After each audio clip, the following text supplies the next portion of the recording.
Good morning, Lincoln, and hello, hunters. My name is Mira, and before we get on Caleb's card, I just want to say a few things. First off, a disclaimer. We all know that Caleb's card touches on some pretty sensitive and uncomfortable topics, and I want you guys to prioritize your mental health and well-being above any card or video that I do. So if you decide to try and sit through it or start it and you can't finish it, please just take care of yourself. And if you can't sit through it and you're, watching this, it's okay. Please take care of yourself. That's the most important thing for me. I will have plenty of other videos that you can watch over time. This will not be the only one that probably is controversial, so just take care of yourself. Secondly, I am always open to very thoughtful discussions and different interpretations of this card and any card and how people experience it. Love in Deepspace, luckily, is very subjective and very contextual a lot of the time. So how people interpret the game is different to them, and I'm totally open to the different interpretations. It's very interesting to me, actually. That being said, this video in particular is not a space for fandom-wide controversies or debates that originate somewhere else. You guys know what I'm talking about. I'm asking super nicely, please, to keep the conversation respectful and focused on personal reactions and experiences rather than moral judgments or anything. If you're watching this, I would assume that you already like Caleb's card. So we're just talk about the card, please. That's all I'm asking. But with that said, I thank you guys for sticking around and watching my reaction of Caleb's Imperial Thronesong. So let's get started. All right, let's get started. I'm actually really excited to go through Caleb's card. There's a lot of imagery that I really like in it. So I'm really excited to see what it's all about. Let's get started. I don't do these very often, so if it's a little awkward, it's because I'm used to streaming things. Let's go.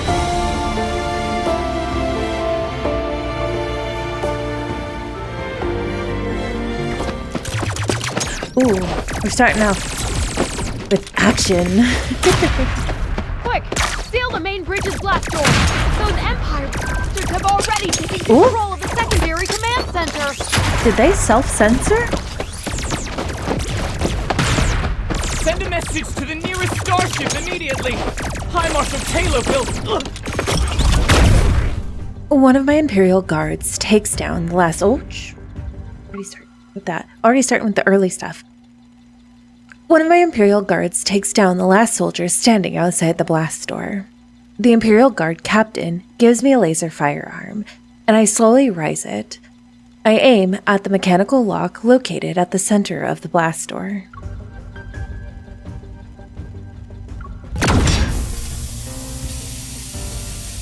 The bridge's blast door springs open, releasing a cloud of frosty white vapors.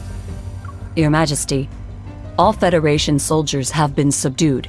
The starship now belongs to you. Ooh, MC taking over ship? We jammed their comms in advance. The Federation's High Marshal won't learn of this for at least 3 days. MC's like, I'm gonna take over a ship. Reinforcements will arrive within 1 week to escort you safely back to our home planet. Okay. I survey the area, walk past the broken Federation insignia on the ground, and give it a slight nod. The Federation dare to touch my belongings. The starship will serve as their reparation. Oh, she's mad. She's like, they stole my toys.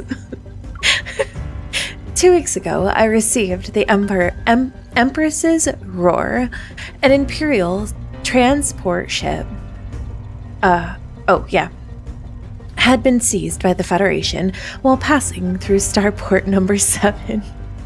I kind of like this. The Empire and the Federation were always at odds with each other due to various conflicts. However, battles large and small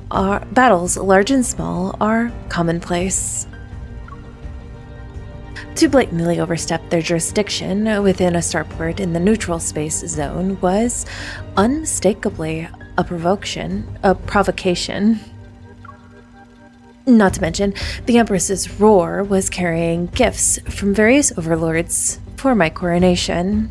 Oh, so they didn't just steal one toy, they stole a bunch of toys. Have the guards inventory the warehouse. Record everything that's missing or damaged. Isn't the High Marshal still recovering from his injuries? I'll send him a letter of concern in 3 days. Imagine the expression on his face when he receives it. Imagining the expression on his face when he receives it makes me smile. Man, she is devious. Include a reparation invoice as well. As you wish. She is ruthless. After the guards leave, I walk into the depths of the starship's cabin. My fingers trail over an extinguished, ornate, double-edged dagger on the table. This doesn't seem to be amongst my presents. The footsteps behind me resound almost simultaneously, with the hum of a laser firearm charging to its maximum output. I spin and raise my hand. The trigger is set to maximum power. But the man I'm aiming at only raises an eyebrow.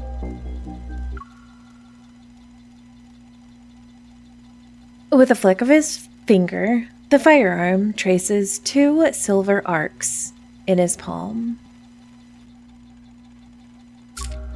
He tosses it to the attendant beside him as if discarding a boring toy. Behind him, dozens of Federation soldiers in pure black uniforms have sealed off all exits in the corridor. They bow their heads to him in sequence. Your Majesty hasn't changed a bit. When it comes to your belongings, one wrong glance would send you flying into a rage.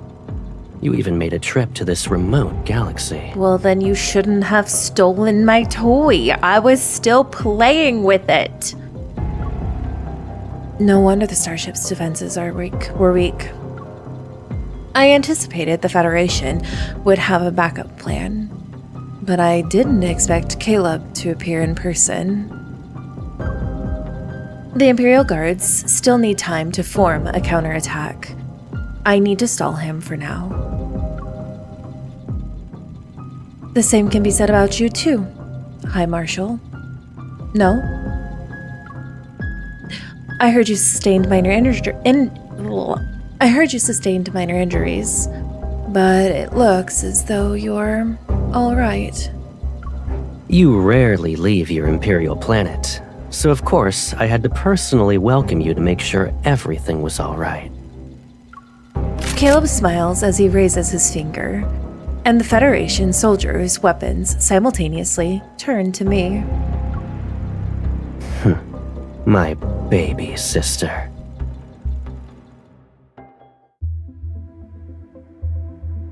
The Allure Galaxy. Your Majesty, the nobles are waiting in the audience hall. Okay. As for the interception of Empress's Roar, someone leaked the intel, However, we don't know who. I can take a guess.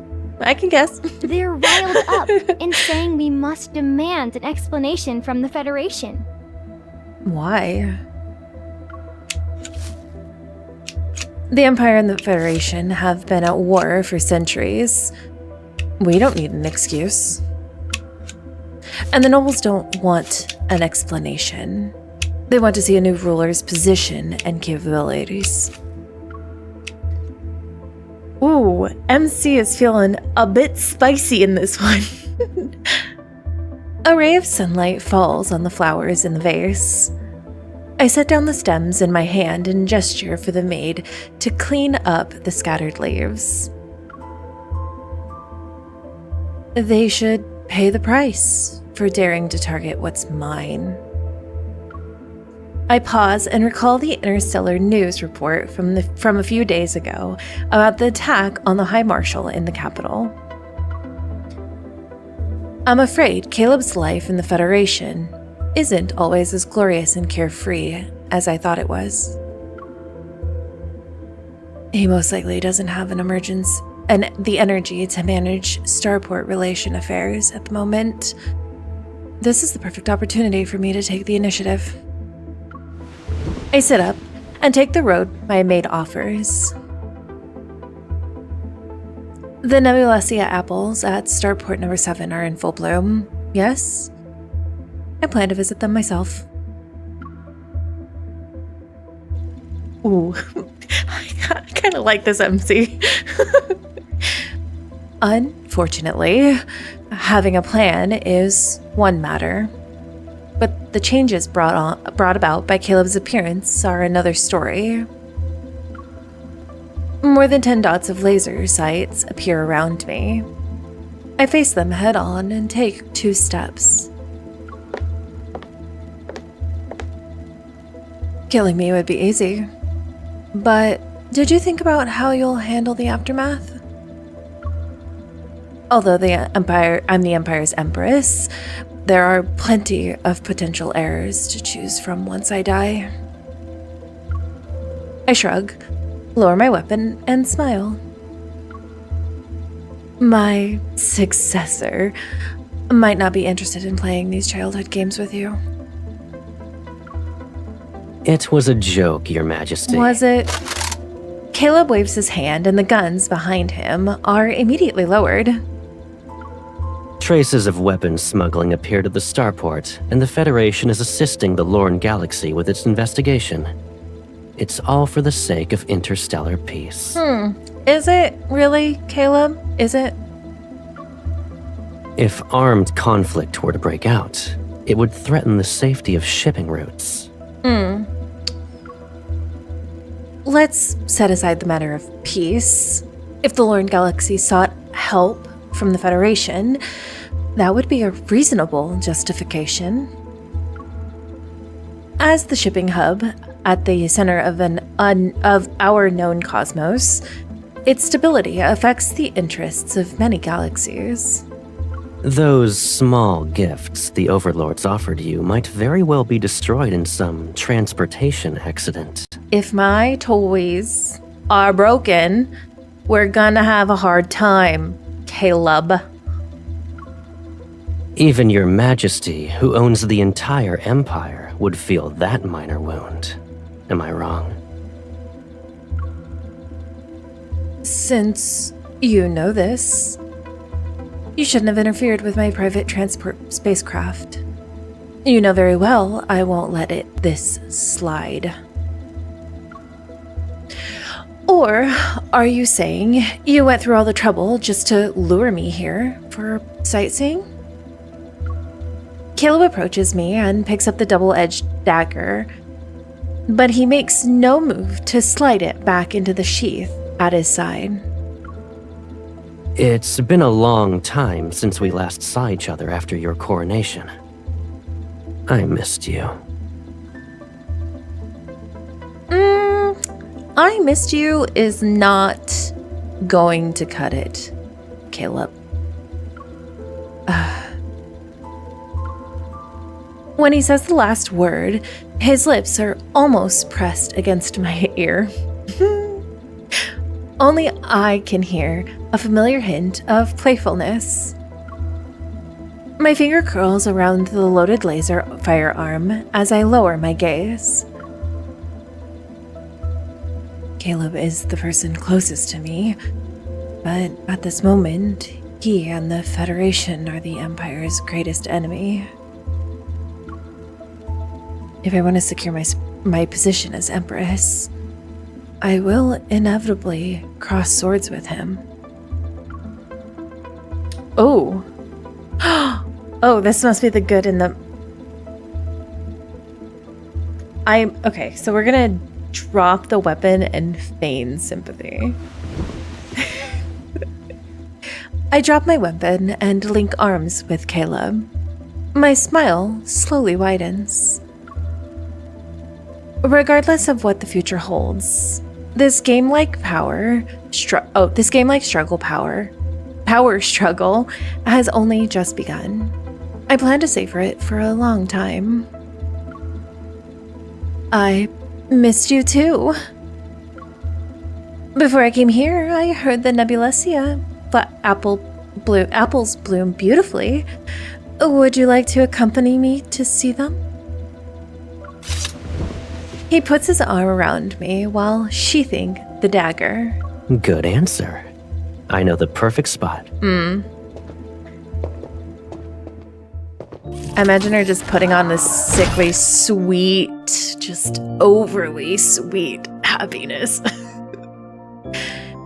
Inside an observation room, the metal hatch slowly closes behind us. We're the only ones here. Caleb recommended we head to the top of the starport's highest tower. From the window, one can see the Nebulacia apples in their entirety.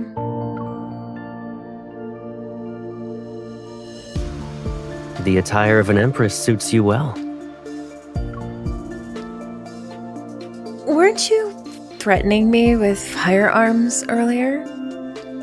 You changed your tune awfully quick. Are you angry? He removes his sidearm, grips my hand, and places it over the weapon's handle. 2 different temperatures simultaneously envelop my palm. You could hold it and threaten me. You think I won't shoot? You won't. He's got a lot of confidence in me. MC's super spicy in this. His fingers glide across my wrist and trail down my arm to reach my back. The rough texture makes my breath hitch for a moment. I'm the only one who has played these kinds of games with you since childhood. He tilts his head slightly and affectionately kisses my cheek. And my guess is that you don't want this to end too soon either. It depends on what we can give each other during this time. I hug Caleb back. My breath caresses his neck. The Nebulecia apple flowers at this starport are beautiful. I like them. You can visit this place more often when you have the time. I can keep you company for as long as you want to look at them. I like them. That means I want them, Caleb. I narrow my eyes and pretend to accidentally step on his foot. Just...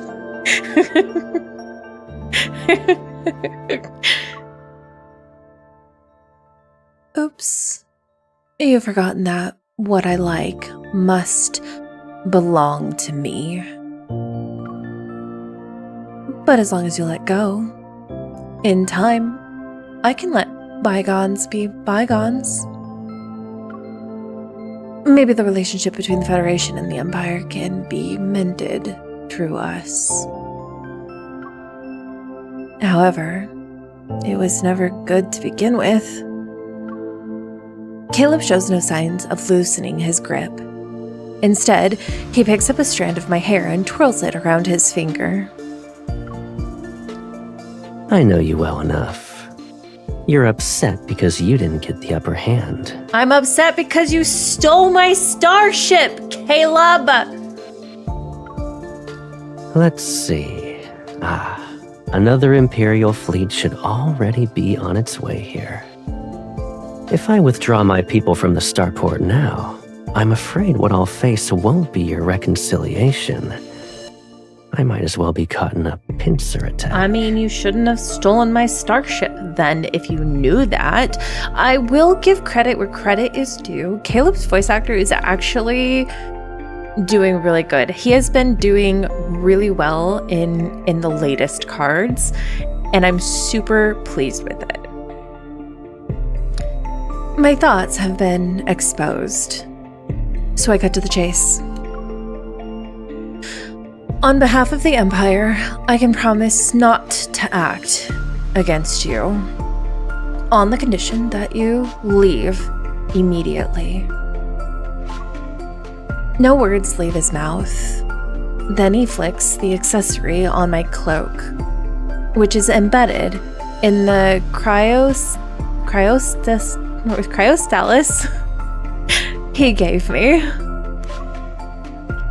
The crystal is only formed in the cold ring zones that are created when two nearby stars collapse simultaneously.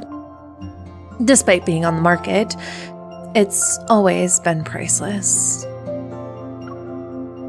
One day, Caleb somehow got word from somewhere and piloted a long-haul vessel alone through the cold ring zone to find a crystal. I remember his smile when he brought it back.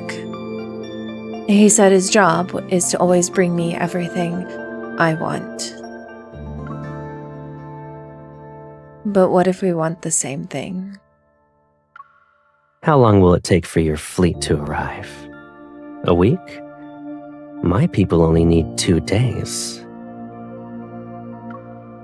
Starport number 7 is the closest location for reaching the Nizir galaxy, where the Federation is located.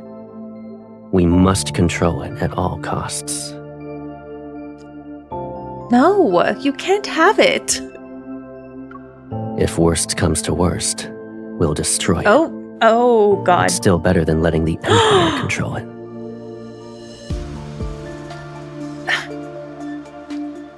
You stole my toys. I assume you didn't want that outcome when you arrived. He's correct. I'm here with the intention of displaying an alliance with the Empire's nobles to confront a common enemy. It's so I could win over some of the loyalty I need for my reign. Starting a war isn't difficult, but winning without fighting is. I also don't want my subjects to remember me as a warmongering empress, especially since I just ascended the throne. Contemplating the current situation, I pull away from his embrace. Let's compromise then. The Imperial fleet and the Federation's garrison both retreat. Everyone will be able to coexist peacefully. My dear sister, you seem to have misunderstood me. I'm not here to negotiate.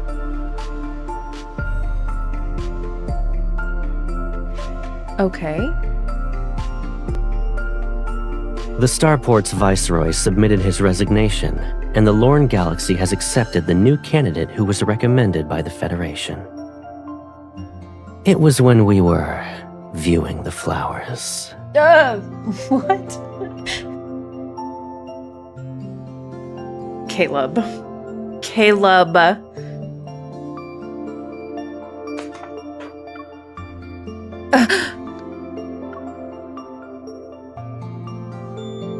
Caleb leads in, his voice softly brushing past my ear. You weren't the only one buying time. Caleb, you've truly become a convenient blade for the Federation.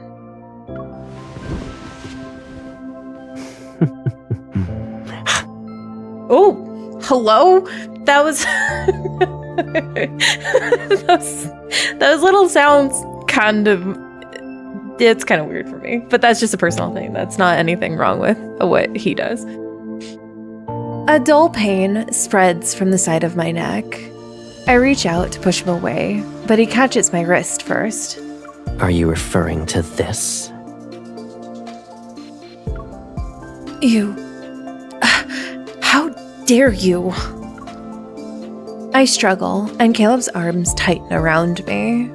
The Lorne Galaxy is frequently plagued by turbulence. It's better to wait for your fleet to arrive so they can escort you back to your home planet.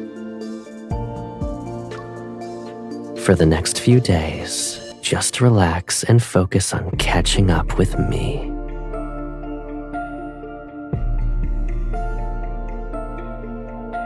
His kiss descends without warning.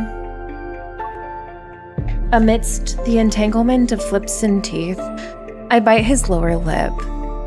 I only feel satisfied when the metallic taste of blood fills my mouth.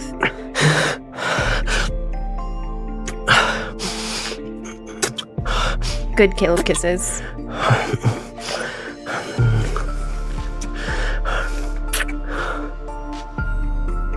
Since he took what he wanted, this is the lightest price he'll have to pay.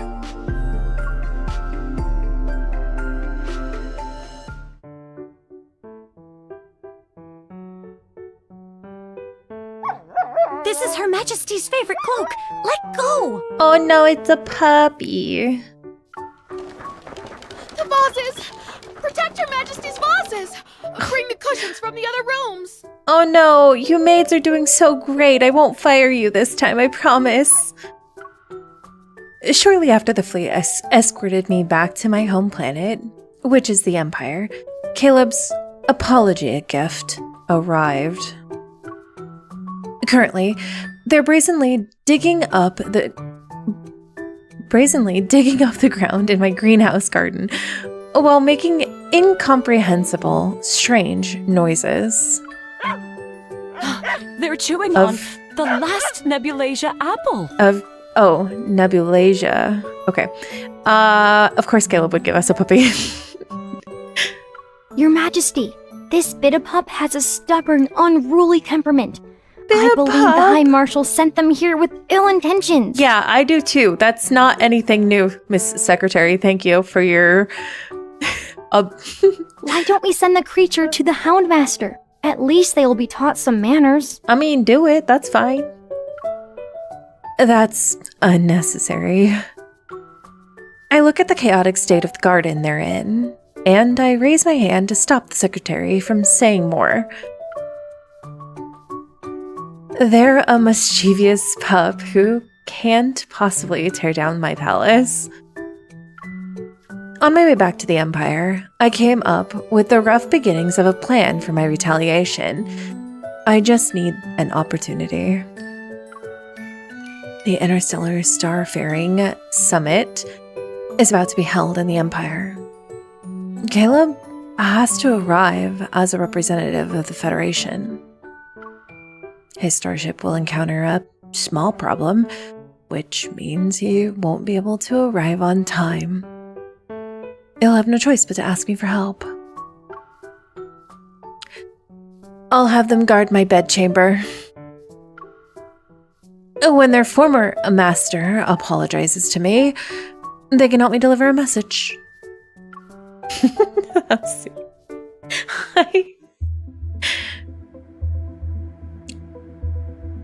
In Cosmic Year 129, people dissatisfied with the Cosmic Empire left the Allure Galaxy.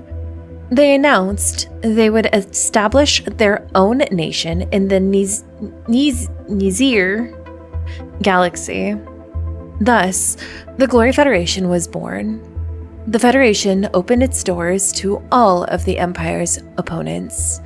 Within several decades, it rapidly grew into the Empire's most powerful adversary.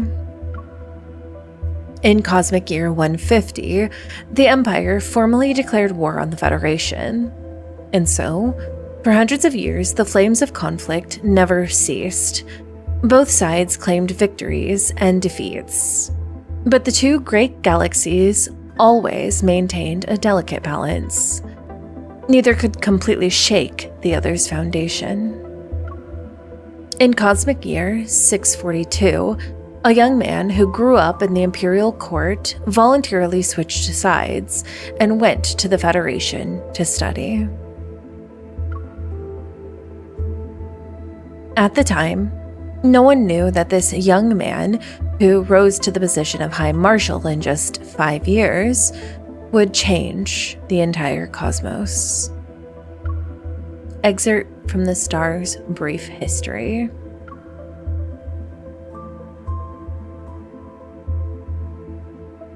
But before changing the cosmos, there was another important matter awaiting this young man's attention.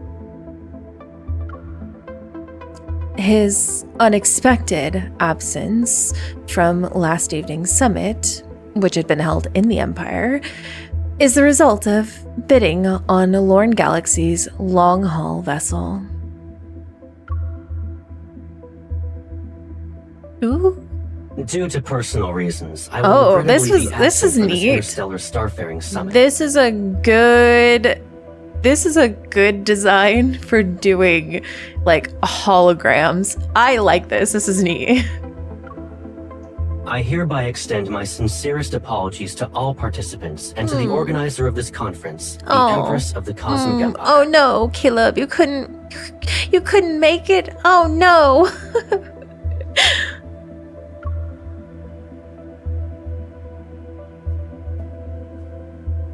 Several ministers are already visibly delighted by the holographic report on Astral News' end. It's as Her Majesty predicted. The Federation would never admit that their starships experienced technical malfunctions. Oh no, too bad. That sucks. Who could have predicted that replacing one small component would make their superior navigation system malfunction? Me, I did it. Representatives from the Lorne Galaxy want the Empire and the Federation to bid for the new long-haul vessels so they can gain a profit. I thought I fired your ass. Get out of here.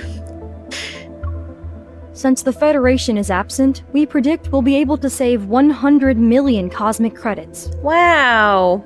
Really? Oh, I'm so sad Caleb couldn't be. Your Majesty is truly wise. Thanks, I know I am.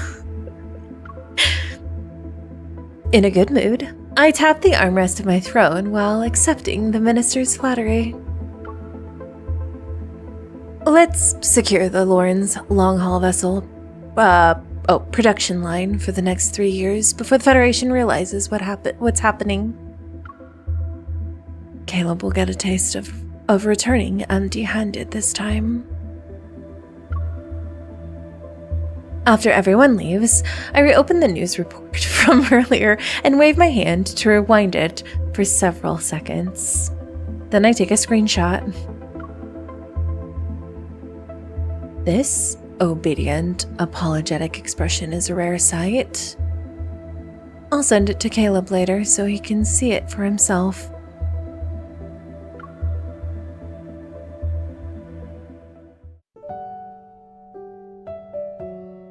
As I leave the audience hall, the overcast sky doesn't affect my good mood in the slightest.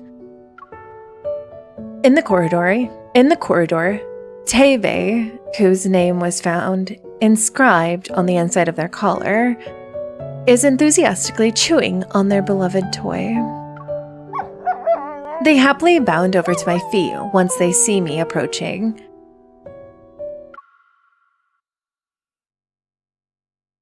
I pick up the toy, hold it in my hand, and playfully tease Teve with it.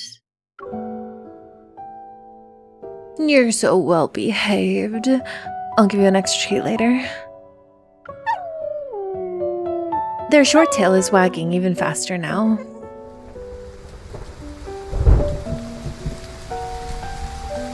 As raindrops suddenly fall, I scoop up Tabai and head to the nearest greenhouse for shelter.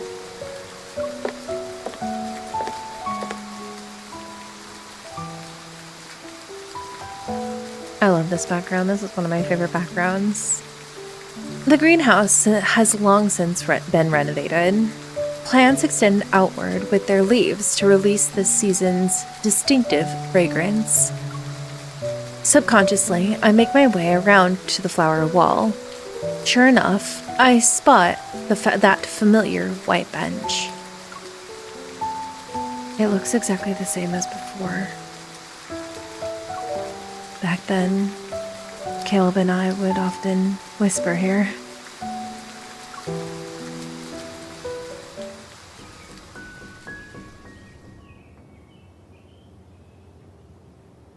That outfit looks good on him. The flowers bloom abundantly in the greenhouse. We avoid the maids by hiding in the blossom's shade. Must you go to that weird academy? It's the Glory Federation's Interstellar Military Academy. It's the best military school in the galaxy. You saw the acceptance email a long time ago and even filed it under not interested. I wasn't interested. I pretend not to notice the teasing in his tone, and I pluck a wilted flower from the corner. The Federation despises Imperial citizens. They might never let you graduate. Don't worry. I'll be going there as a neutral planet's heir. No one will cause trouble.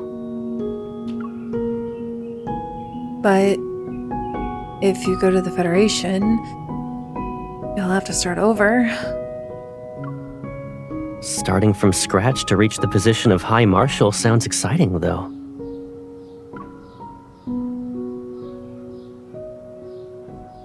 But if you become the High Marshal, you won't just be my Caleb anymore. I furrow my brow, and he pokes the space between my worry lines. No buts. Don't you trust me?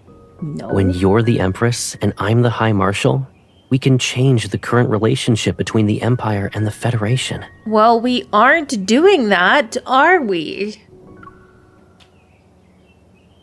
Who knows if that'll be the case. When you leave, I won't be able to talk to you anymore. I won't be able to talk to anyone. How is that possible? You're the future Empress. There will be plenty of people doing everything they can to win your favor. He bends down to pick up a Nebulesia apple from the flower bed and pins it to my collar. They're like this flower. Regardless of its rarity, all you need to do is look at it a little longer, and it shall bloom forever in your garden. I know, but they can be tiresome sometimes. They're nothing compared to you. Power always means enduring a few minor inconveniences. But with me, you can always be that willful little sister. I'll be leaving in a month. Aside from your gift list, is there anything you want? Well, not for you to leave, that's for sure. Anything? Yes. Anything. Summer flowers and fruits have ripened, their rich fragrance mingling with an intense desire.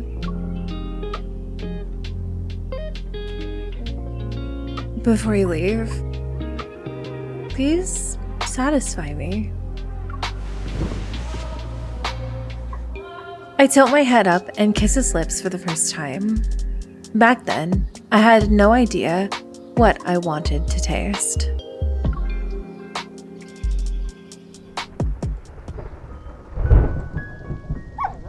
My scattered thoughts return to the present. I look at the petals and unconsciously pluck up and brush them aside. Perhaps Caleb and I had already taken different paths to build our own lives since the beginning. I believe that even though we might have instances of nostalgia, neither of us would question the choices we made. I just don't know when we'll see each other again. Your Majesty, the High Marshal has arrived. Oh, well, fancy that. How convenient.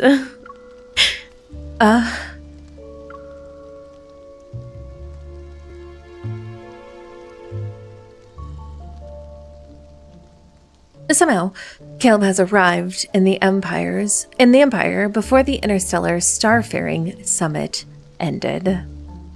The fact that he left the other galaxy representatives behind to see me makes it difficult to determine his real purpose. However, You complained about this silver tray being too plain when I gave it to you. You're still using it? I forgot to throw it away. As for these apple fruits, you must have forgotten to have someone replace them with more seasonal ones.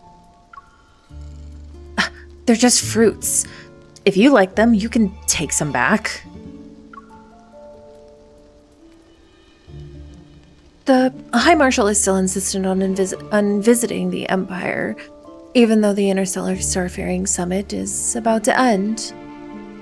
Are you planning to apologize to me in person? Your Majesty invited me for afternoon tea first. Did I? Let's chat while we drink. I don't feel like it anymore. The Empire and the Federation aren't on friendly terms. But since Caleb is visiting during the summit, I still need to fulfill my duties as a hostess. Seeing him hold his teacup with a leisurely attitude, I feel as though he's returned to his own garden. I should have made him wait longer in the audience hall. The chairs there are most uncomfortable. The attendants lead Tabai away, but I don't overlook the way their tails wag with a particular enthusiasm. Ah, you raised them. They still remember you after so long. Yet it seems like you've forgotten me. Or is the Empire's communication system so poor that not even one message from you could get through in 2 months? I just didn't feel like talking to you. I had my own matters to deal with. Caleb nods non-committally, sets down his teacup, and rests one hand against the side of his face. Your Majesty should be occupied with countless Imperial matters. I am, that's what I So, just said. You've been busy trying to retaliate against me? You stole my starship! Before I can counter, he continues speaking, but he is not making any accusations. The plan was good this time. The people who executed it were very careful. I almost didn't find any evidence.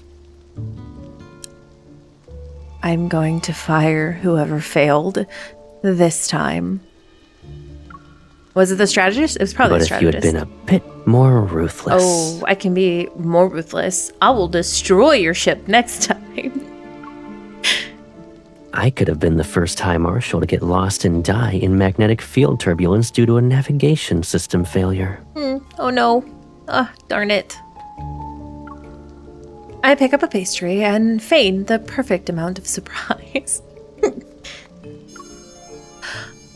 Oh, I thought you said you were absent due to personal reasons. Using such an excuse at the last minute to implicate the Empire would be so obvious. People from other galaxies wouldn't believe it. So you were waiting for me to show up in the hologram. I needed to screen cap your face.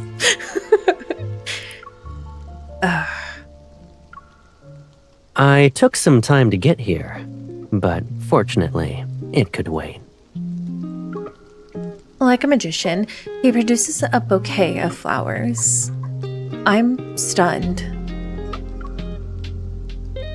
You took the time to prepare these?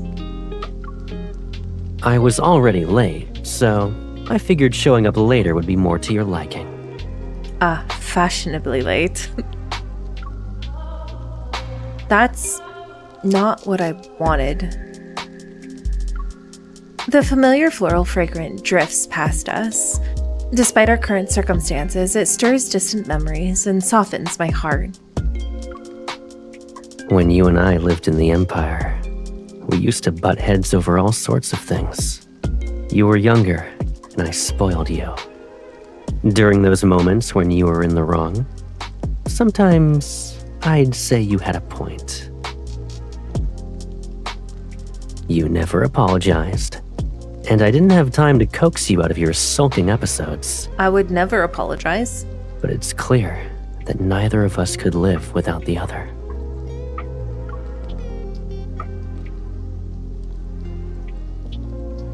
We made a promise at that time.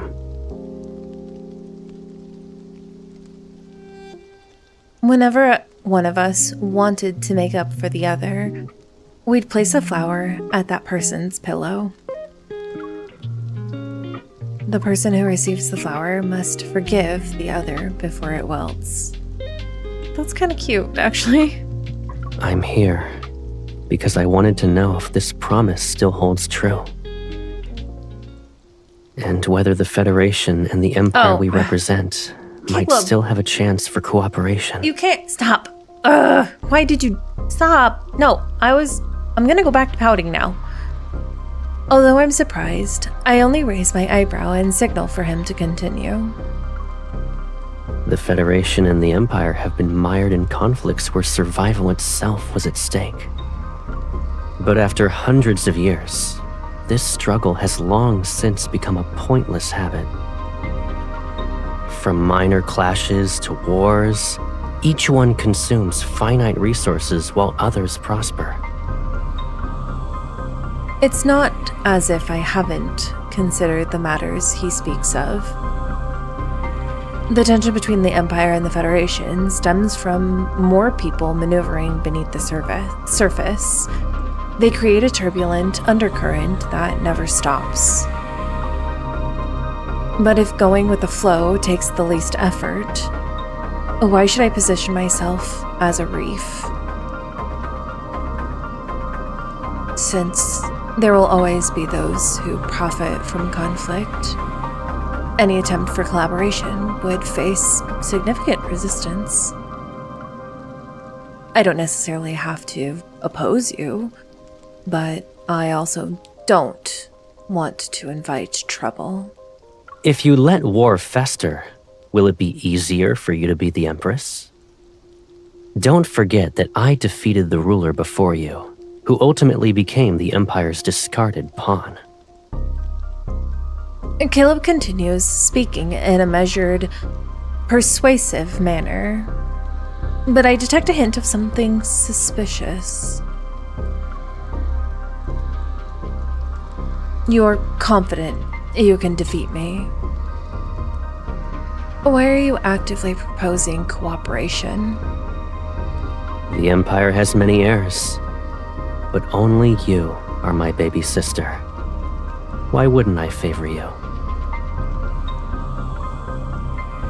I don't believe you. That being said, I'm also aware of how Caleb's proposal is worth considering. He finishes his last sip of tea and shows no urgency as he waits for my response. Come to think of it, Oh my god. it's been a while since we traveled together. It's so Why interesting. don't we look at what I found while I was lost this time? I think you'll be interested. The back and forth on this is actually super interesting. There's a lot of like tension and then release, tension and then release. In not just like how he's speaking to her or what they're speaking about, but it's accompanied with the music, which is actually really nice. It's really nice for the storytelling.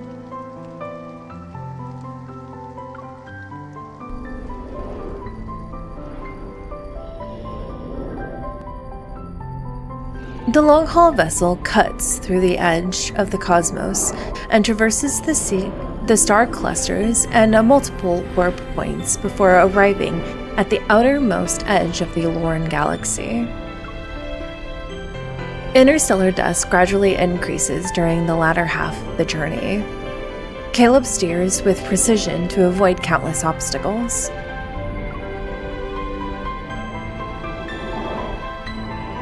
Luckily, I was able to practice on the way here. I wouldn't dare to take you on a flight like this otherwise. Oh, how gracious of you.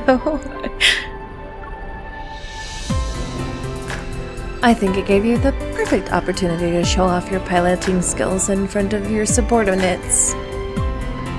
You're not wrong. No wonder people say that the younger ones are little heartwarmers. You truly are considerate. Oh, thank you. During our conversation, the vessel gradually slows down. We're here. All around us are dust clouds that obscure our vision and churn nebular storms. I look at Caleb. He stares at the observation display, his wrist moving as he slowly adjusts the altitude. When I got lost, I discovered warp points that aren't marked on the star map. I named this area Veletio, which means hidden place. Oh, that's actually kind of cute. We're already close to the edge of the Lorne galaxy. If we go any further... I stop, realizing why Caleb brought me here. Lorne is connected to Allure and Nizir. It serves as a buffer zone between the Empire and the Federation, and is the only central hub as a known cosmos. But beyond that existence, countless unknown places that have never been explored. It's exactly what you're thinking. This warp point might lead to an unknown star system. The value it could bring far exceeds a single war. Shared interests can resolve hatred. The same principle can be applied to the Federation and the Empire. But it could also lead to destruction, or nothing at all. The decision is yours. I'm simply showing my sincerity for cooperation. Above the firmament, the unfamiliar warp point flickers faintly. It's barely perceptible in the distance. Does anyone else know? You're the second person. You trust me that much? I look at Caleb, but I can't figure out what he's thinking. If I were to make a move against you, I could monopolize this discovery. No one else knows we came here. You'd be turned into cosmic dust. Someone who truly wanted to kill would never look their enemy in the eye and speak the way you're speaking.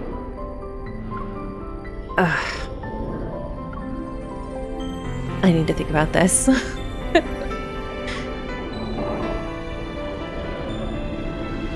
Caleb lowers his head. Shadows fall across his brow as the air between us grows thick with tension. Sure. But given our current situation, I'm afraid we don't have much time. Regardless of what our decision is, we need to move fast. His kiss falls with a fierce intensity. I close my eyes and allow myself to surrender to his bold transgression. Outside the porthole, the nebular storm surges violently once more, its eerie purple light flowing across the glass. The shadow of our intertwined figures is cast.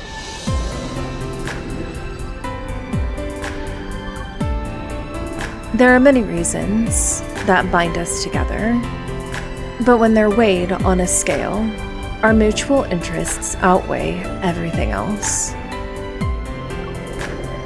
I know Caleb doesn't trust me as much as he lets on.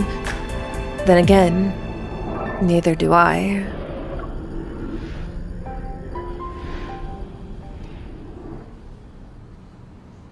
Morning light pierces through layering clouds and casts light gray shadows around the massive long-haul vessel. They're arranged in formation at the center of the square. Faintly trembling from the engine's heat, massive hulls are painted with the emblems of the Empire and the Federation. Around the square, nobles advance slowly within layers of guards, while commoners gather like a tide in the outermost ring. At the highest point of the ceremonial starcraft, I stand shoulder to shoulder with Caleb. We overlook this performance of peace. The Empire and the Federation will form a joint fleet for the first Veletio warp trial. The stars will be our witness to this program, as it paves a smooth path towards cooperation. Lasting peace shall last longer in the cosmos.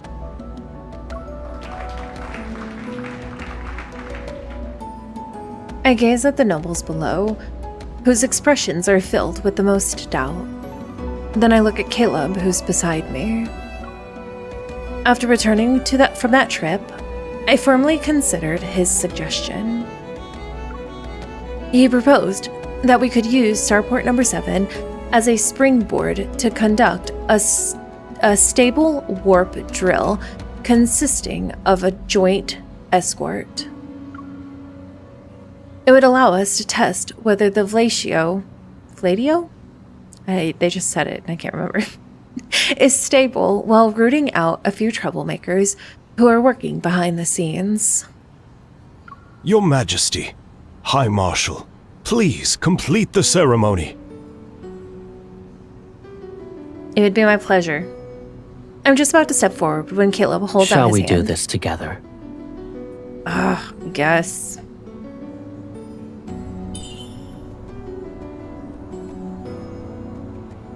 This is the first time in 5 years that I've held his hand in daylight.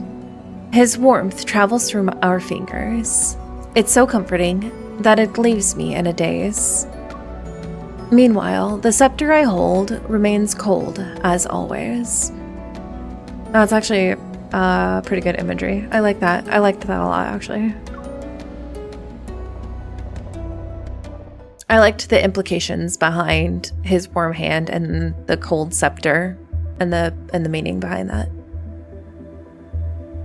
According to what Caleb and I agreed upon, he would lead the first phase of the Veletio warp trial.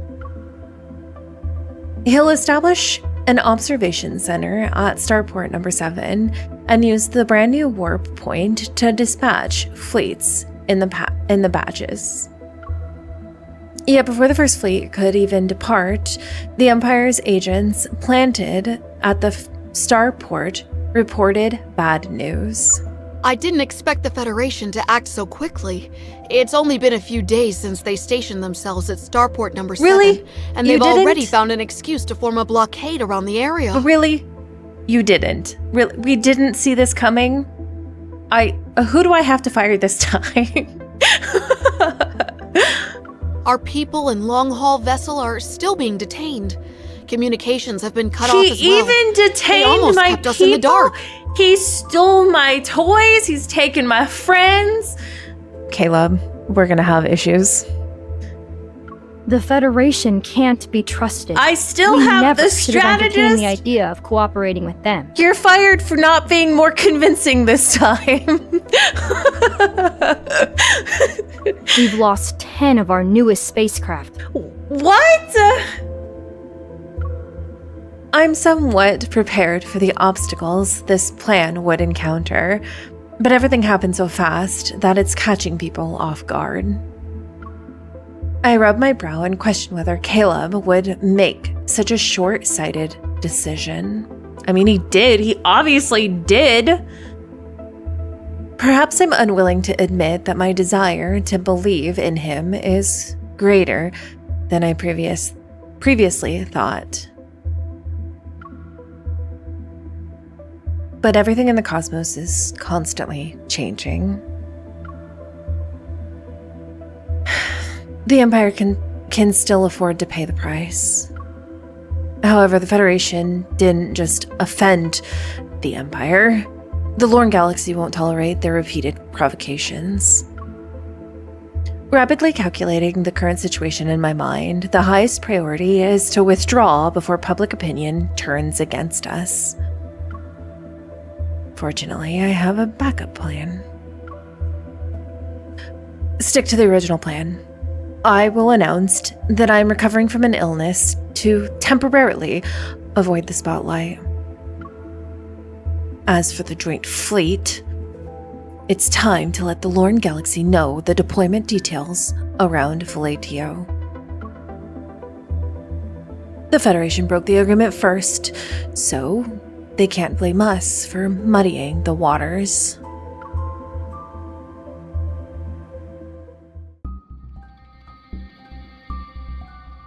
With the resolve to distance myself from this mess, I constantly claim I'm ill and remain in seclusion for the next 2 weeks. Each day, apart from taking walks in the garden and walking my beta pup, I spend my time in my bedchamber or study. This could truly be called leisurely. Until tonight, that is. As usual, I walk to my bedchamber with the secretary before parting ways. Then I feel something is amiss. The maid seems to be somewhat nervous. Your Majesty? Nope, you're fired. Actually, I'm just gonna kill you. It's fine. It's fine. Did something happen while I wasn't here? It's the same as usual. The Duchess visited and brought her nephew, who reportedly admires you. I don't believe you. Following your Majesty's instructions, we said that you need to rest and receiving visitors is impossible. During my recuperation, nobles have already been stirring restlessly behind the scenes. There's also no shortage of those wanting to seize an opportunity to curry favor. Taby is still laying outside the door. They normally bark when they catch a stranger's scent, but today they seem unusually well behaved. I'm overthinking it. I give a slight nod, and the maid immediately understands. They open the doors to my bedchambers for me. Before the door is fully open, I catch sight of a familiar outfit. Caleb?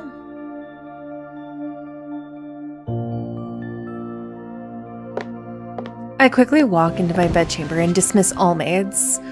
Caleb approaches and leans down to remove my cloak. His fingers slowly brush across my cheek. You look terrible. Are you ill? Yeah, haven't you heard the news? I am sorry to disappoint you, but I'm eating well, drinking well, and sleeping well. The stress you caused hasn't given me an actual ailment yet. And you? Are you so pleased that the chunk you bit off from the Empire that you made a special trip here to thank me? I'm here to resolve that matter. Yes. I don't accept your apology. Go away. I'm mad at you. His overly calm demeanor only makes me more irritated. I turn to avoid his touch. Does the truth behind Valadio matter to us anymore? The last possibility for cooperation has vanished. Our next meeting will be on the battlefield. You don't trust me. No, I do not. Why would I? Oh my god. Why would I? Didn't you already receive the price I pay for that trust? 10 long-haul spacecrafts. It was very expensive, my dear brother. Don't talk to me like that. I will talk to you whatever way I want. But also, okay, I'm sorry.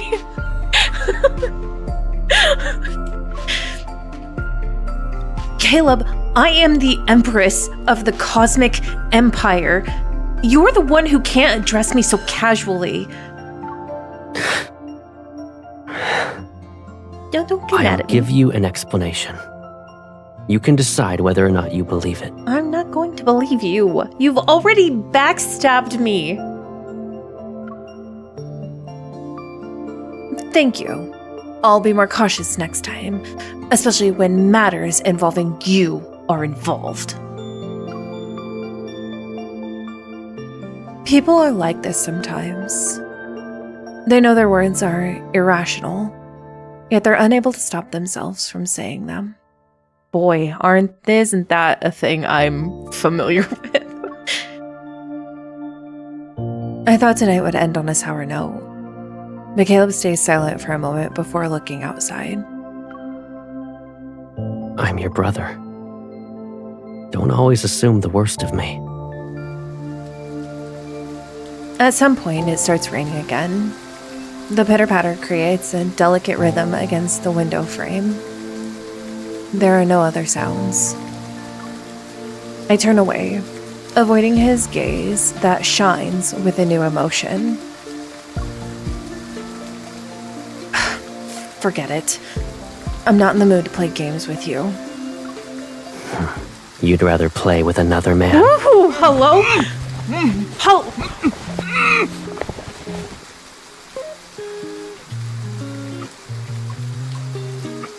Hello? Huh? I look toward the sound and see a rug at the end of my bed is rolled up, the vague outline of a person wrapped inside it. Caleb! Holy shit! Behave. Oh! Falling out of the window of the Empress's bedchamber can barely be considered leaving with dignity and grace. The rug thrashes more violently. Caleb narrows his eyes and kicks it. What is happening? Oh my god. The room falls silent once more.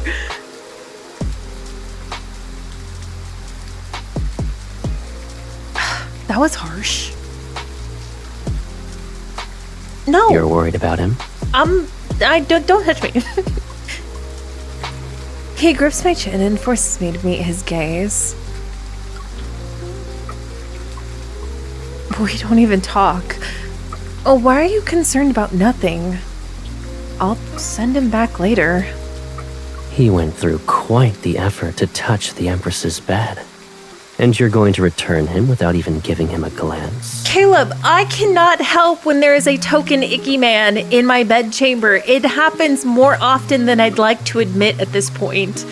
It's happened 4 other times at this point. His face is decent, but his physique... There is no need for that. Plenty of people like him like him compete to get close to me, and there are others with superior physiques.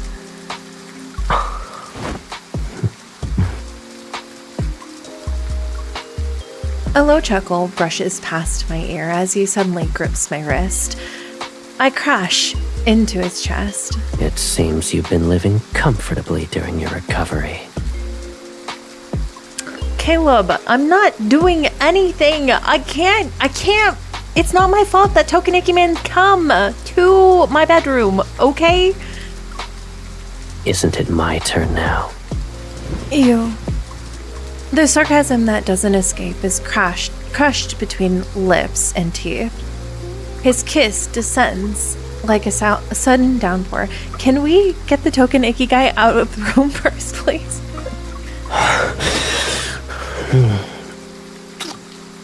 My body surrenders before my will can resist. For some reason, we seem to crave each other more than usual tonight. It's raining again. And maybe, just maybe, we're both tired. This weather is perfect for holding someone close. Or perhaps we finally see the unbridgeable rift that lies between us, yet we're unwilling to accept it. Before everything completely falls apart, we still want to desperately hold on to something. Caleb. Your reactions are more genuine this time. I glance at him only to earn a more intense response as he presses himself against me. It's an attempt to overwhelm. It's an attempt to overwhelm me with an irresistible force. Neither of us wants to surrender. I forcibly push him, and he has to wrap his arms around me as we stumble towards the bed.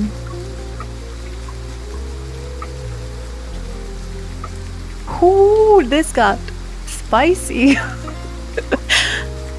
I press my knee against his tense abdomen and look down as I restrain him beneath the folds of my dress.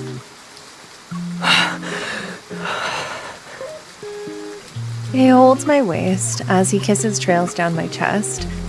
The warm, wet sensation settles on my abdomen and sends thrilling shivers through me.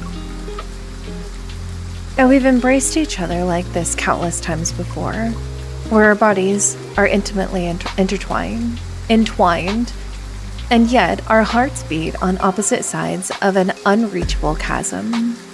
I know why you wanted me to do this with you in the beginning. You're used to having everything, so you're unwilling to accept that I'm the one thing you can't control or claim as yours. Well, no, because you keep taking my things from me. I'm trying. But are you still in my hands at this very moment?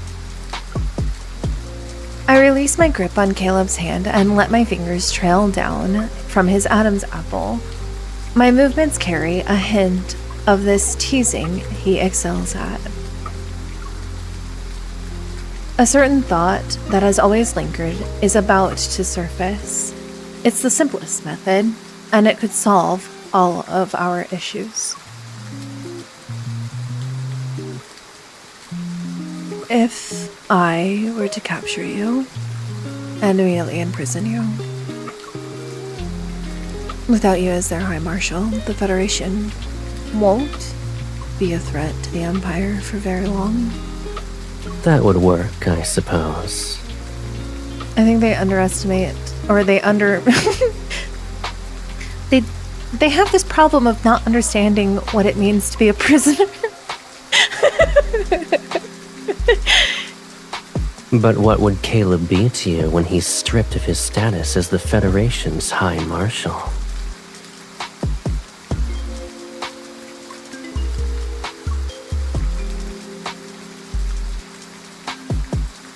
You're my brother by blood, I guess.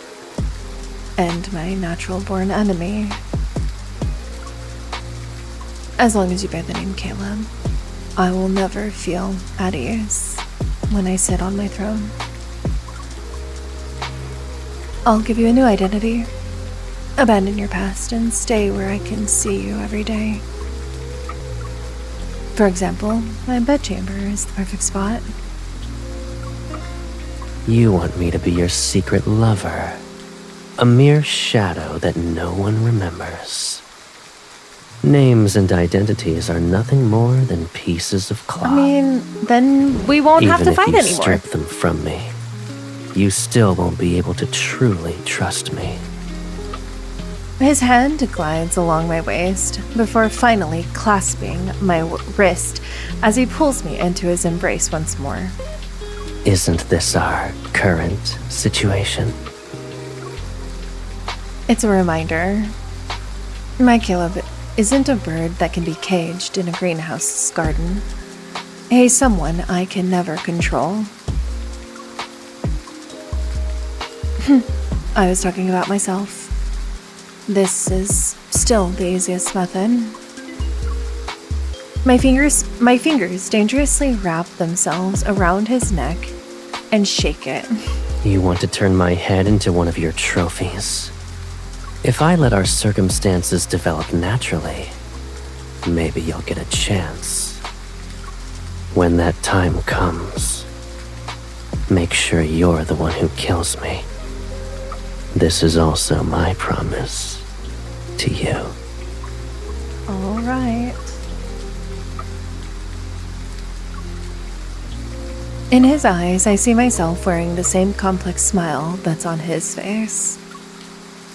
Long ago, our hunger for power tore holes in our chests and filled them with cold, ruthless hearts.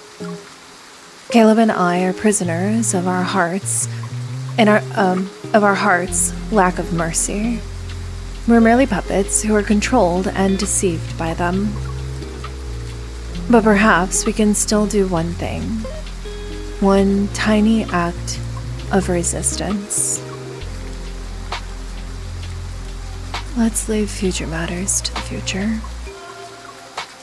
At this moment, I want to feel the warmth you leave in my body.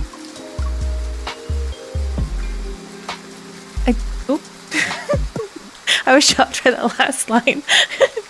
I take his hand and guide it to my warmest depths. Wow, this one is way more spicy than the rest of them. Oh.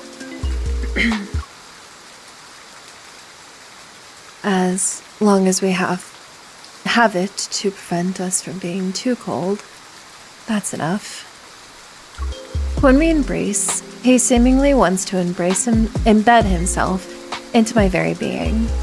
He wants to return to that point in primordial chaos where we had yet to be separated. Our passion isn't born from understanding and trusting each other. Our refusal to be consumed by the horrible emptiness gives rise to it. Intense pleasure and faint melancholy mingle and merge. They wash over us in waves from where we connected. Is this what love is? Oh, if this is what love is, then we're in love.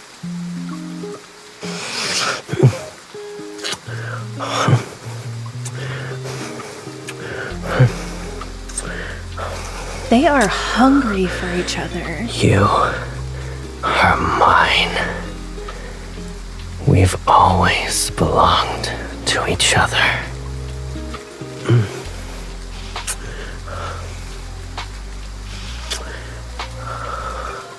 The cosmos in its entirety can't even compare to your kiss right now.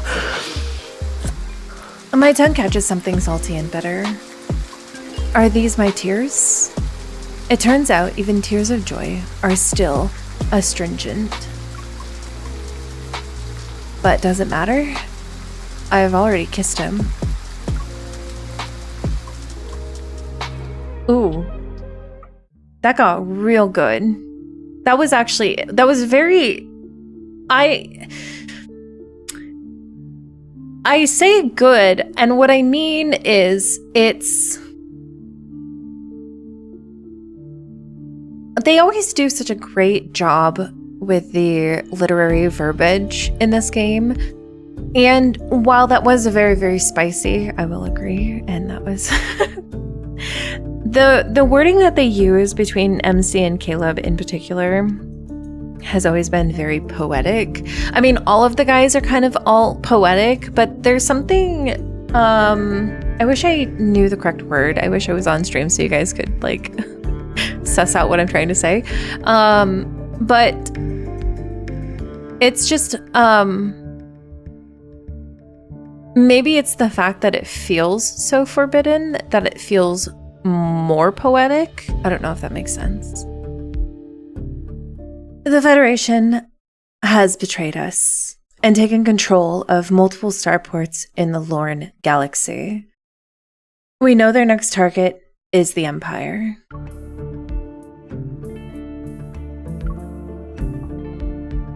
As your Empress, I have the responsibility to allow the Council of Elders to pass the Imperial Emergency Act.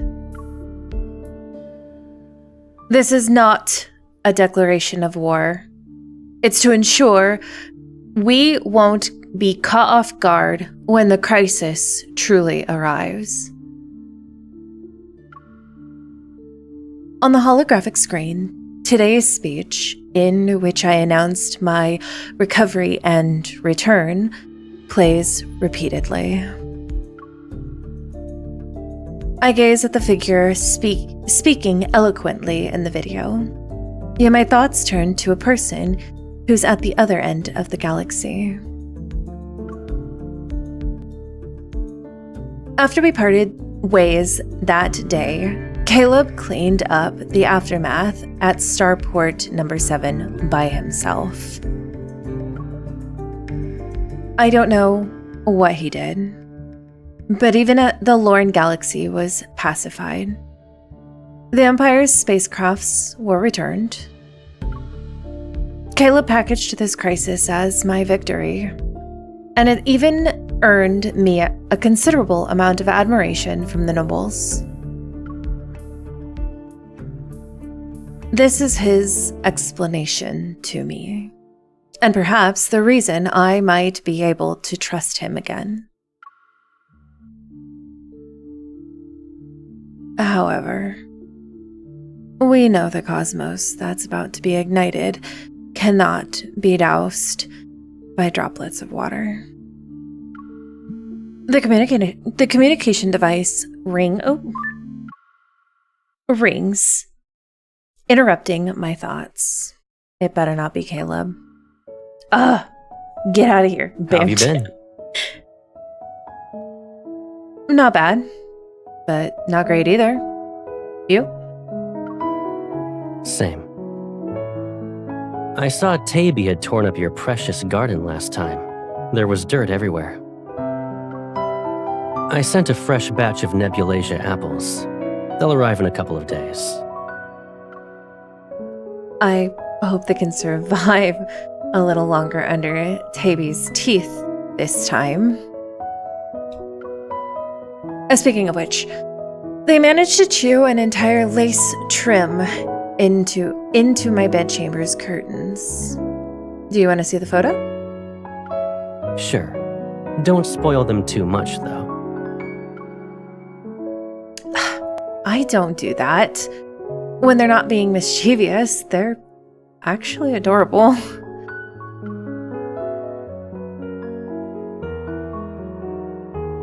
We chat about everyday matters and make jokes as usual. We avoid mentioning the war. It's possible we have nothing left to say to each other once the situation has escalated to this point.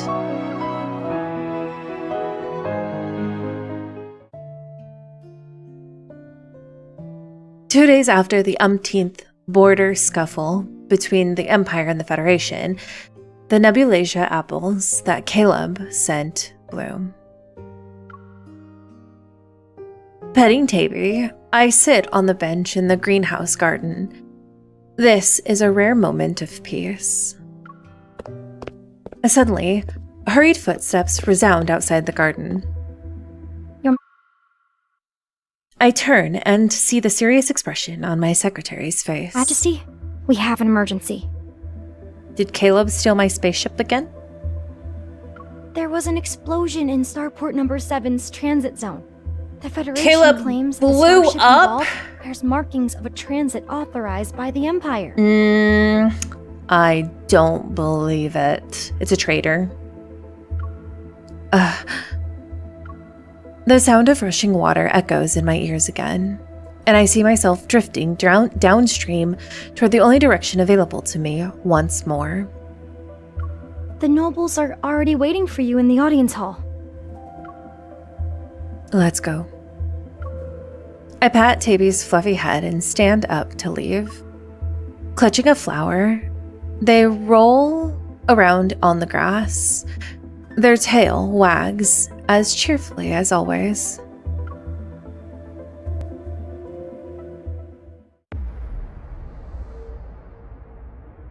The war has begun. It happens more easily than expected and is developing rapidly. The situation where two sides are evenly matched changes dramatically after the Lorne Galaxy's first batch of long-haul vessels joins the Empire. In a few months, the Federation's decline has become apparent. I haven't seen Caleb, and I no longer have the ringtone that accompanies his calls. But occasionally, I will hear his name in the military reports. Your Majesty, we've just received intel. The Federation's council is pressuring Caleb. They're demanding him to voluntarily resign. But Caleb took an unyielding stance and sent people overnight to warn the leading councilman. Oop. Well, 2 days ago, he left the Federation's capital with a loyal fleet. His whereabouts are currently unknown. It's also possible that the Federation deliberately released this as a smokescreen to make us lower our guard. let's buy the headlines on the front page. All galaxies will spread this rumor. Either Caleb comes forward to deny it, or he lets it become reality. I believe the scales are tipping in my favor, but the sense of achievement accompanying it isn't as great as I expected. Something from the past never died. Even now, it continues to gnaw at me. The void in my heart has become exponentially vast. It's an emptiness that couldn't be filled, even if I possessed the entire cosmos.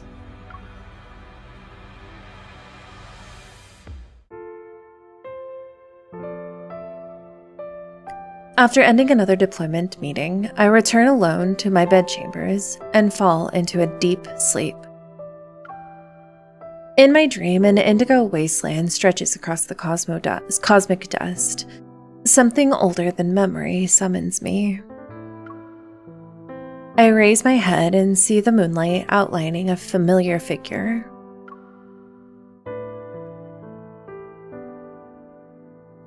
You look tired tonight. What's wrong? You have the gall to ask. I walk over to sit beside Caleb and lean against his shoulder.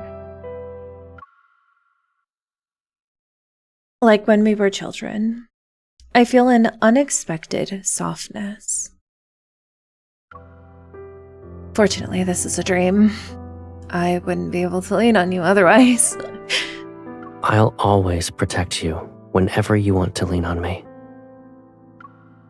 I shake my head. You once told me that power is a blade. We must hold it in our own hands. And when I grip the hilt of a blade, you can't dream of embracing another person.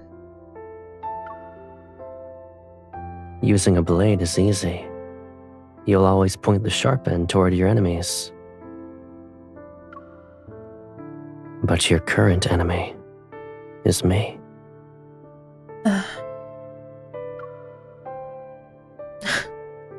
You say awful words, even in my dreams. I hear Caleb laugh as if he doesn't care. Then he wraps his arm around my shoulder to pull me into an intimate proximity. Although this isn't what we originally wanted, the war has already begun. You don't want it either. Because I'll win this time. Can one victory fill that unbearable emptiness in your heart? I don't know. The throne, victory, peace, a greater cosmos. And you. I want everything. We've only been apart for a few months, and here you are, being more brazenly greedy. You're also at fault. I'm notably honest when facing Caleb in my dream. Maybe because it's been too long since we talked like this. You're the one who made me think I could obtain everything. And now you won't let me continue having beautiful dreams. Aren't I in your dream at the moment? Oh, You please. can do whatever you want to me. Caleb. I just don't know how much you'll remember when you wake up. Noticing what Caleb is trying to imply, I pinch his arm. What am I to you? You're proud, greedy, suspicious, willful, and even detestable sometimes. Yet, you're the cutest baby sister I could ask for. Under the vast sky, we sit quietly for a long time. Only the moon's slow descent reminds us of the passage of time. Sometimes, something soft brushes against my palm. I look down and see a blue-gray flower he's placed in my hand. It's then that I notice the wasteland is somehow covered in blossoming nebulasia apples. Caleb seems to remember something, smiles, and stands. Are you leaving? The dream is about to end. We can only make our wishes come true after we wake up.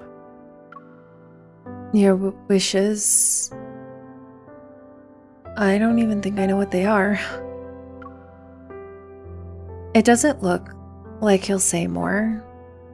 I give up. Never mind. You're just part of my dream. I can't expect you to answer questions I can't figure out myself. 2 stars following separate orbits. Even if they intersect for a moment, it'll bring about destruction. That's one cosmic law.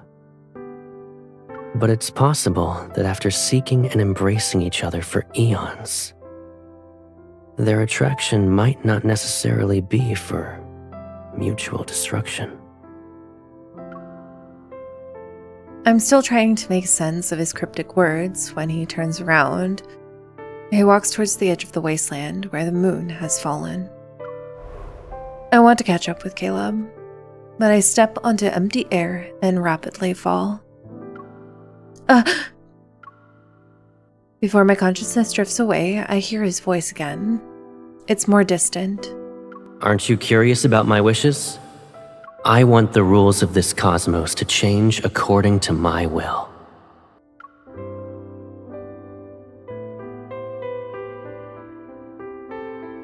When I wake up, morning light filters through the lattice window and falls next to my pillow.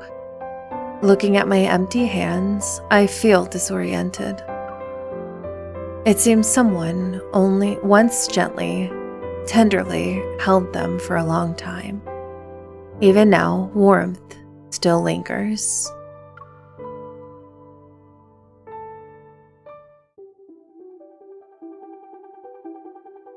The Lorne Galaxy, 2 weeks later. That was a very sweet section. I always liked dream sequences. I think they're a good way of diving into the main characters, or MC's, I guess, consciousness. So I think that's it's a really sweet and tender moment that they were able to do. That sort of just opens up everything. You kind of can't hide something from yourself in your dreams. So I'm always a fan of those. Time passes silently, and the shadow of war still looms over the major galaxies. Inside the reception hall and in front of the massive panoramic glass wall, starship models are displayed like constellations. Nearby, Phelan, a representative of the Lorne Galaxy, taps a hologram to give the sales pitch for the batch of brand new starships that are probably going to be stolen by Caleb. This is the design for the third batch. Oh. If your majesty approves, we can immediately begin the next round of Pumpkin production. Pumpkin Matches? Hello, when did you get here? There's no need to hurry. Currently, losses from the Imperial starship battles are lower than expected. I'll give you a contract that our strategists redrafted later. Phelan pauses, and the hologram on the glass wall slightly trembles in response. Of course. Your Majesty! What now? What now? What's going on? What could possibly be an emergency now? Without waiting for the guards outside, my secretary bursts into the reception hall. She's unable to hide her excitement. Oh, she's excited. She's not. Okay. The fleet led by the High Marshal encountered an emergency in the Allure Galaxy. Oh, no. That's awful. I can't believe that's happened. The cause is currently unknown, but they chose to make an emergency landing within Imperial territory. Oh, no. Go arrest them. We've already calculated their approximate location and narrowed it down to 3 sites. Phelan immediately stands up and bows respectfully. Congratulations, Your Majesty. Thanks. The High Marshal has crashed into the Empire's territory. This is an excellent opportunity. If the Empress gives out the order to execute him, no one will dare to I question can execute people here Your too? Majesty's reign. Yeah, my reign. Oh? Since when have the Lorne denizens started caring about matters between the Empire and the Federation? I thought you'd be happy to see this conflict continue. After all, you still have plenty of high-quality goods worth selling. The High Marshal has always been despotic and recklessly willful. My suggestion is to not let him easily escape your control, Your Majesty. Oh, what? Why? Why? I remain non-committal, my gaze sweeping past Phelan to land on the secretary waiting nearby. Find them. Before I give the order, no one is permitted to attack. As you wish. I nod in acknowledgement. Oh my gosh, that word. My fingers tapping the table's surface.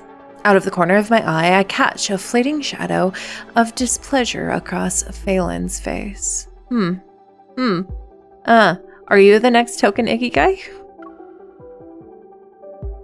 Ever since the Interstellar Starfaring Summit has been held, the people of the Lorne Galaxy have been somewhat dissatisfied with Caleb. But obvious attempts of sowing discord are a first. Did their patrons become impatient? The Lorne Galaxy may have never been truly natural, but I have no intentions of exposing their schemes to use me as their weapon for now. At this moment, I'm more concerned about Caleb's situation. Notify the command ship. We're departing for home.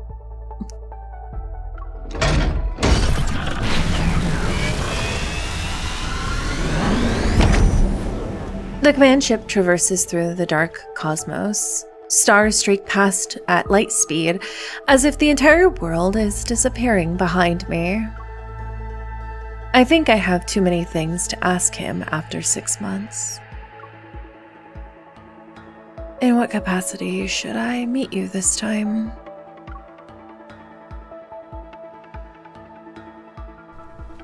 Ooh. Oh no, I didn't do her hair.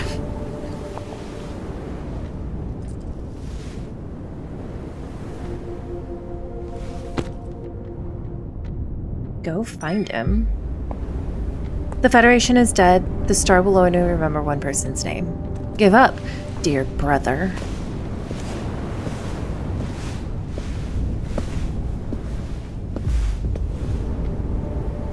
But I brought you a gift for your coronation. Our nations want us to kill each other. However, they don't know that we're from the same source. Our souls are entwined.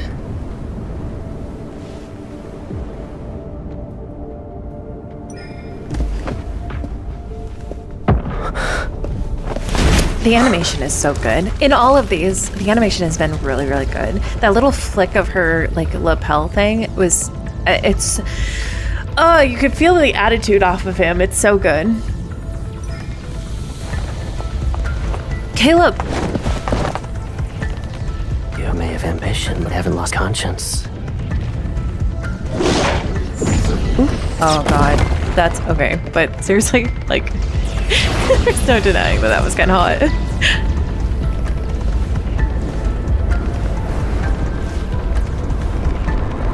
He looks good in those pants too.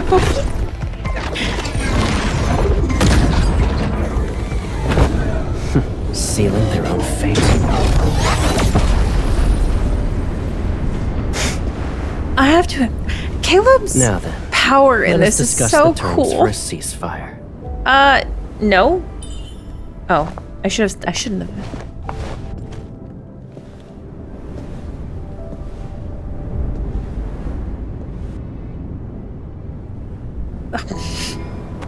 Caleb, what do you want?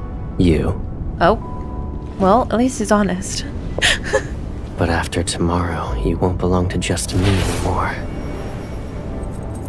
Oh, that was a neat little scene. This is mine.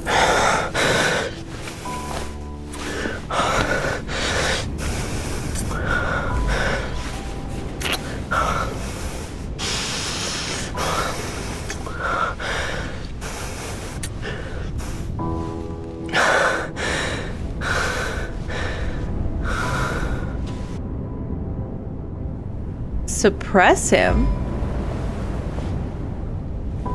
You need to find a way to fill my ambition.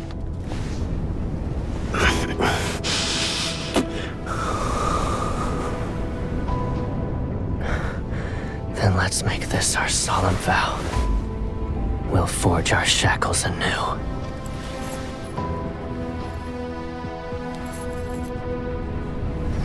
And we will kill that very thing called fate together.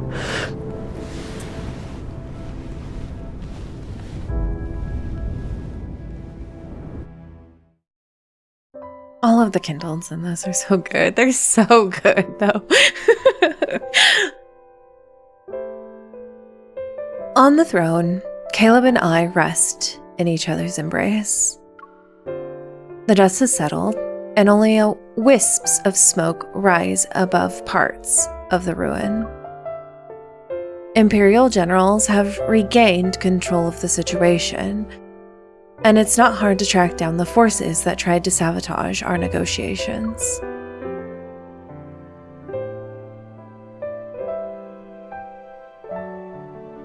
Those who want to profit from it will pay for the war. pay for the war to never end.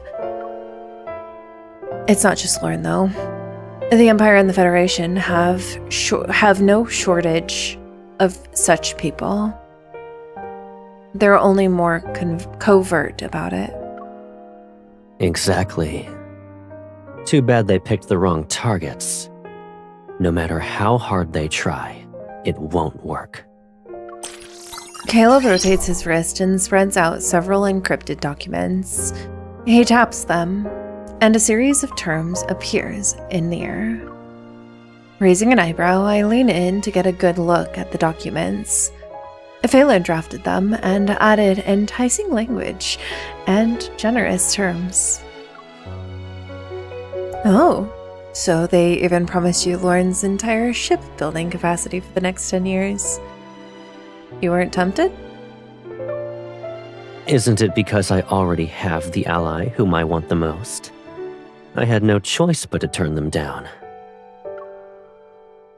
Even though my little sister abandoned me halfway through our collaboration, I won't hold a grudge. He's referring to the Valadio incident. I claimed to be sick halfway through while providing intel to the Lorne Galaxy.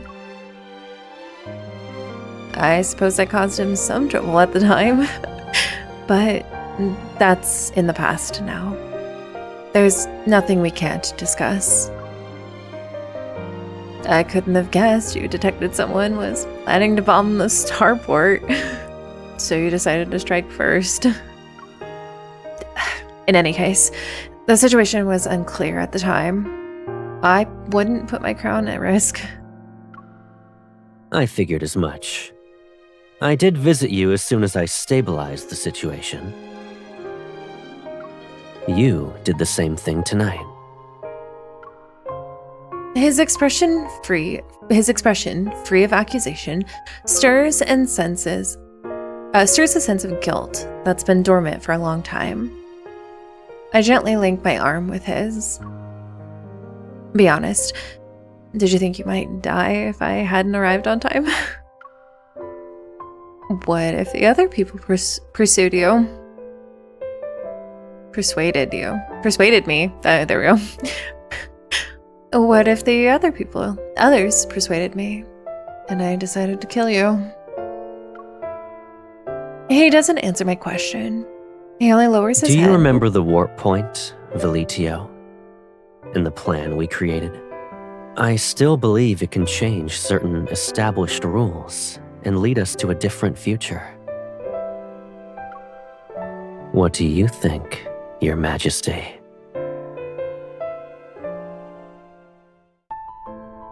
Oh, I like when they add the song in.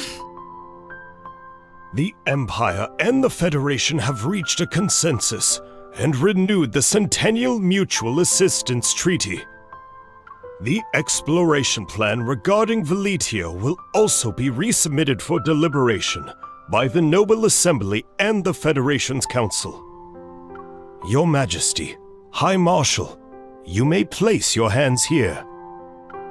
Caleb and I step forward together and solemnly place our hands on the treaty. A ring of blue light spreads and ripples outward like starlight before settling into the profound silence. But the cosmos abides by one truth. It will forever exist in unrest and chaos. Tranquility is only temporary. But we'll leave those headaches for the future selves. And at this moment, I feel an unprecedented sense of satisfaction filling my chest.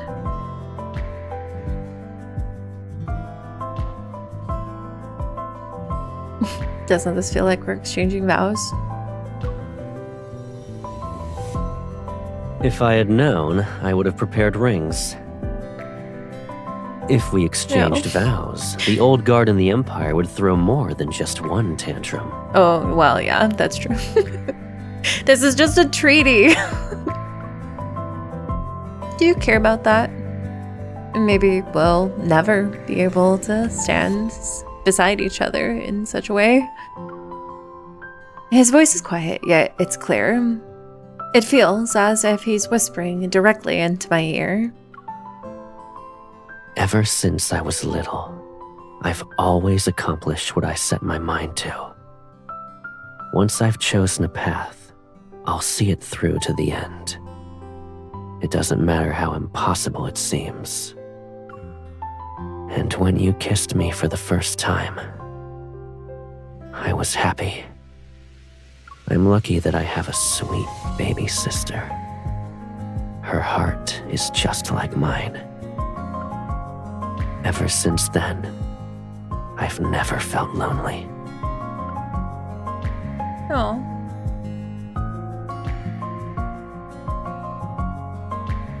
Caleb and I were once at opposing ends of the same fuse. But now, all of that is behind us. The cosmos will forge ahead, unscathed. In the Empire, Caleb's name no longer symbolizes danger and destruction. Rather, it will be the most gentle, romantic footnote of this era.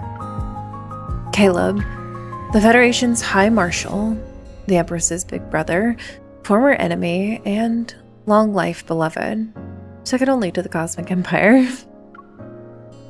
Someday, I think I'll agree to let someone delete that small text in the parentheses. After all, the life we'll experience together will be a long one. Oh, that's an interesting little ending piece to that. That was good. I mean, I liked it. I thought it was a pretty good story. It had some really good beats in it. I think we need to go through. We need to do the bad ending and see what happens. How do we lose? Let's go ahead and see. Steal the main bridge's black doors. Those Empires have already taken control of the secondary. Send him in. Let's go ahead and get through it. Your Majesty, we jammed Oh the yeah, reinforcements. we have to kill Caleb. That's what this is. I bet we... I don't know. He As had you the wish. dagger, so maybe he'll kill us? I don't know. It'll be interesting to see. All right, Caleb, what are we gonna do? Your Majesty hasn't changed a bit. When it comes to you rare my baby sister.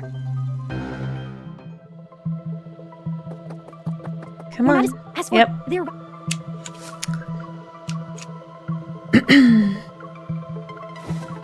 I did so far. Zane's second ending has been my favorite. We'll see how Caleb stacks up to it, though. It was a joke, Your Majesty. Was it, Caleb? It wasn't, Traces because of you weapons. stole my toys. If armed, Still, I'm still bitter Those about small- it. even Your Majesty. It's been a long time since we last saw each other after your coronation. I missed you. I missed you too. We're gonna... Alright. Fire the gun and kill Caleb. Various thoughts swirl through my mind. And at long last, I've seized the clearest one. Regardless of our circumstances, he's my older brother. So naturally, he belongs to me. Rather than let someone else kill him, I'd rather do it myself.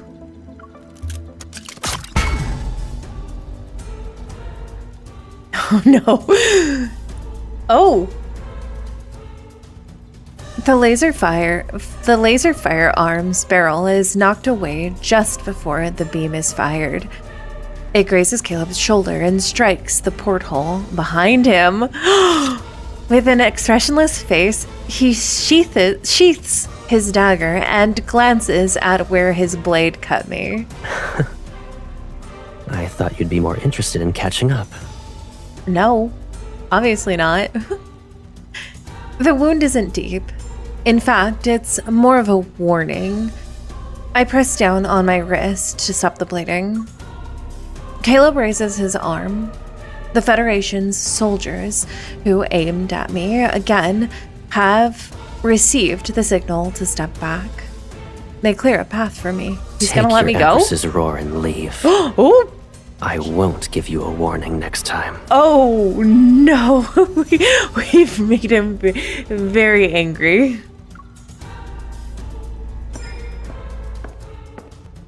I was young back then. Grand ambitions and confidence could sustain me as I walked this path alone. I turned and left the bridge. I didn't look back, not even once.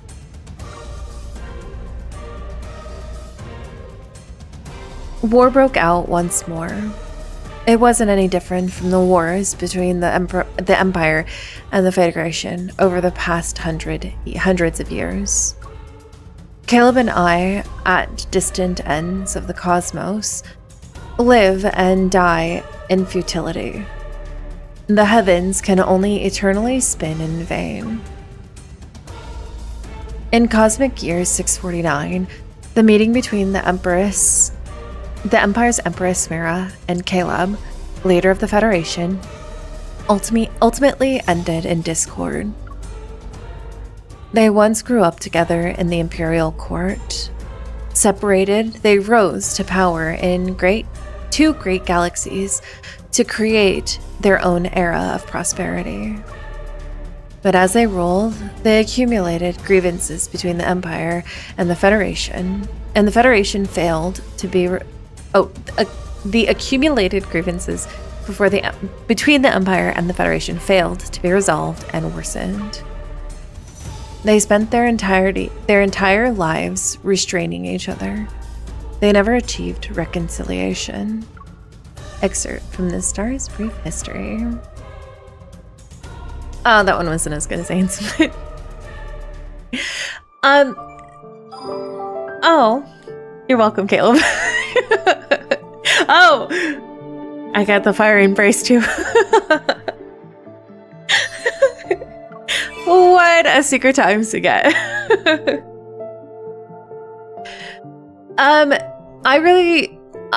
I will say that okay, so what I'm going to do is I'm going to give kind of a briefness of how I feel about it, because I am going to do a video on how I feel about everything with Caleb's card.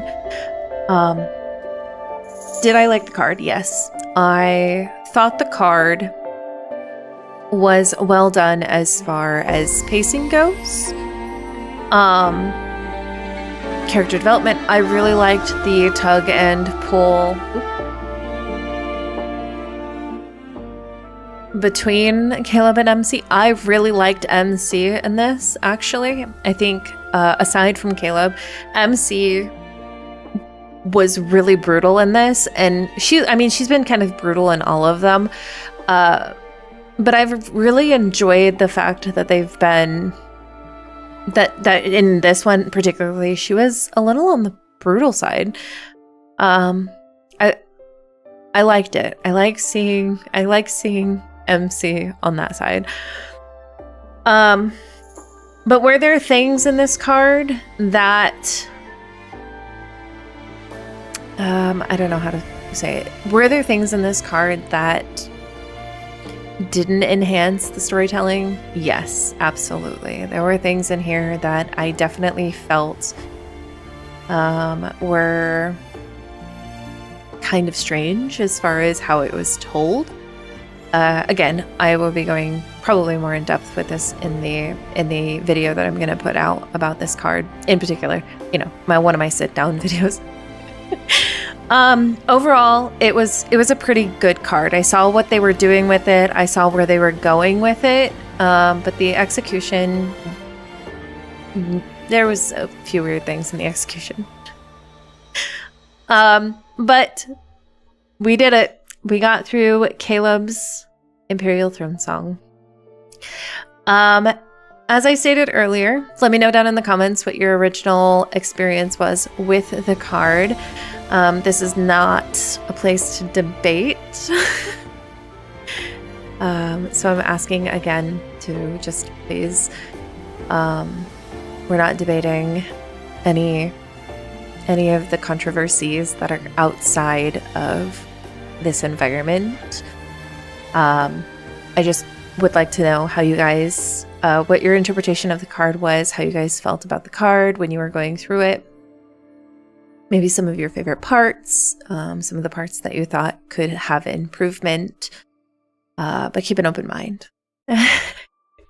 And be nice to each other, please. Anyway, thank you all so much for watching. If you haven't already, please like and subscribe to the channel. I'd really love to see you guys around. I also have an Instagram and Blue Sky where I post nearly every day. I also stream every Tuesday at noon PST on YouTube. I will see you guys next Tuesday when we finish up the story. But until then, I hope that you guys have a wonderful weekend. And as always, stay safe out there, hunters. Bye, guys.